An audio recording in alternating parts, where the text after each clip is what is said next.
ஏசா தன் தகப்பனாரிடத்துல கேட்கும் போது என்ன கேட்கிறார் அப்படின்னு சொன்னா, ஐயோ என்ன அப்பா வந்துட்டேன், நான் நல்லா சமைச்சு கொண்டு வந்திருக்கிறேன், இது வீட்டு கறி இல்லை, இது காட்டுல பிடிச்ச கறி, ரொம்ப டேஸ்டா இருக்கும், நீங்க இதை சாப்பிட்டு என்ன ஆசீர்வதிங்கன்னு ஈசாக்கு இடத்துல ஏசா கொண்டு வர்றான்.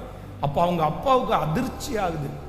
அவங்க அப்பா சொல்றாரு, ஐயோ இதுக்கு முன்னாடி வந்துட்டு போனது யாருப்பா, நான் சாப்பிட்டேனே, நான் சாப்பிட்டவனை ஆசீர்வதிச்சிட்டேனே, நான் யாரை ஆசீர்வதிக்கிறேனோ அவங்க ஆசீர்வதிக்கப்பட்டிருப்பாங்களே, அப்பா நீ வரலையா, ஏசான்னு தானே வந்தாங்க, நீ வரலையா, வேதம் சொல்லுது.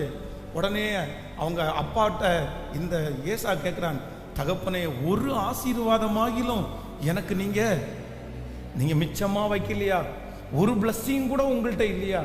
இல்லையாப்பா, எல்லாத்தையுமே நான் அவனுக்கு கொடுத்துட்டேனே, உன்னை விட அவனை நான் பெரியவன் ஆக்கிட்டேனே, எனக்கு தெரியலையே. ஆனா வேதம் சொல்லுகிறது, ஏசாவை ஆண்டவர் கைவிடவே இல்லை.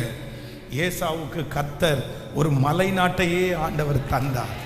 நான் நம்புறேன், தகப்பனுடைய ஆசீர்வாதம், தாயினுடைய ஆசீர்வாதம், முன்னோர்களுடைய ஆசீர்வாதம், யாரோ ஒருத்தர் கொடுத்த ஆசீர்வாதத்தை ஒருவேளை நீங்க மிஸ் பண்ணியிருக்கலாம், இல்லைன்னா அது உங்களை விட்டு போயிருக்கலாம்.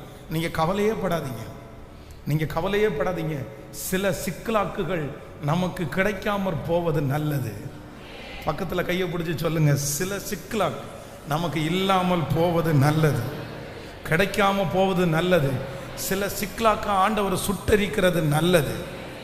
சில சிக்கலாக்க ஆண்டவர் நமக்கு சுட்டரிக்கலைன்னா அதுவே நமக்கு விக்கிரக ஆராதனையா மாறிடும். சிலர் கொடுத்த கிஃப்டை சிலர் ரொம்ப பத்திரமா வச்சுக்குவாங்க, அது திடீர்னு தொலைஞ்சிரும். தொலைஞ்ச உடனே நிறைய பேர் வருத்தப்படுவாங்க. நான் சொல்றேன், அது தொலைஞ்சது நல்லது.